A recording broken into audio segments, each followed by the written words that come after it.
Hey guys, what's going on? Thanks for tuning in. I'm Dr. Lindsay. This is Dr. D, and today we're going to be going over low back pain. I get asked a lot about low back pain, so we're going to go over 2 quick exercises to help you.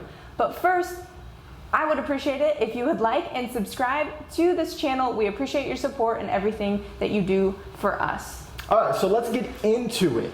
So commonly, the low back is tight. It's tight compared to our core. So what we commonly see, or what happens in general, is the core is commonly weaker than the low back. So the low back right here takes on more pressure, which commonly makes it tight compared to the core. So what does that mean? It means that we've got to work on stretching this area, and we've got to work on strengthening this area. We got to strengthen what's weak, and we got to stretch what's overactive, which is that guy right there. So we're going to go over 2 moves today. So take it away on our first move. All right, so the first move, thank you, we're going to go into bird dog. So yes, this is quite a funny name, I do agree, but we're going to go into bird dog. But I have some tips. If you are already familiar with this, keep on watching because I got some tweaks for you. So bird dog is going to work on the core, as Derek said. So it's going to help strengthen the core, and then it's going to help the paraspinal muscles back here with their proprioception, and also just really functionally moving that low back. With the bird dog, we're going to keep that core tight and engaged. Whew. And then I'm going to lift up my left arm and my right leg together. And what happens here, what I typically will see with clients, is they'll either raise their hip up or it will drop down. That's not going to help our core stay tight or strengthen our core, and that's not going to help the paraspinal muscles.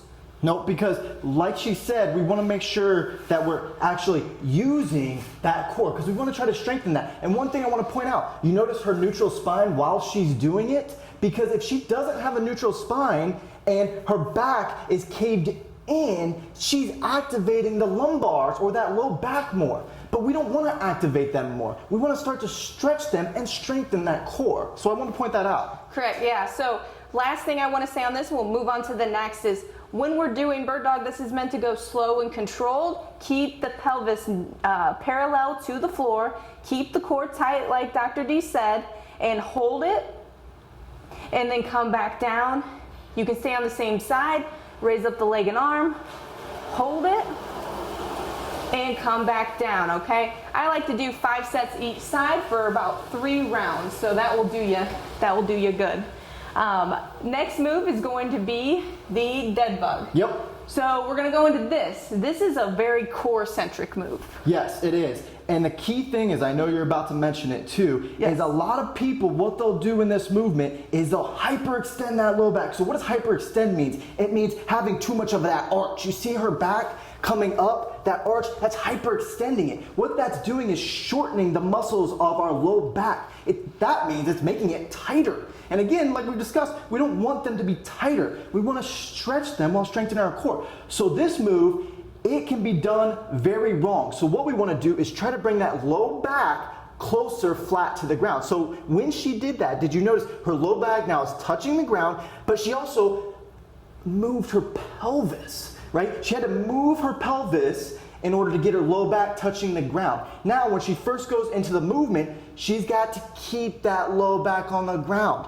What is that doing? It's helping to force her to activate her core and her abdomen. If she loses this position, you know what happens?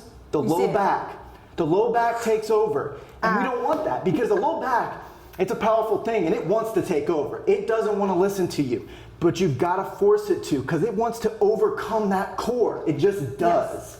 Yes, it does. You're totally right. So this movement can be very easy if we don't keep our core tight. So when I'm going opposite leg, opposite arm out, and I let my back hyperextend, this movement feels very easy because my body's compensating, like Dr. D said.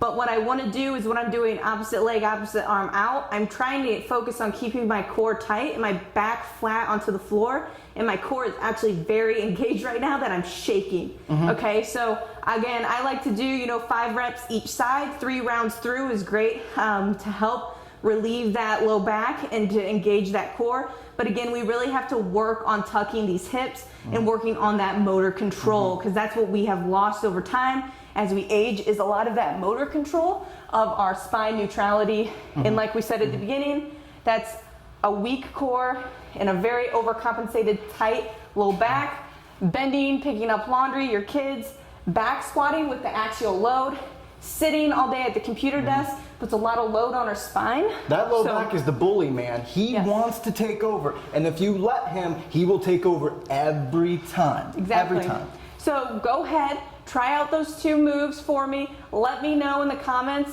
how they do, how they help you. These are things that I do with myself, that we do with our clients, and have deemed very beneficial to strengthen that core, help relieve that low back, and something we can do 3 times a week, 3 rounds, 5 reps of each movement.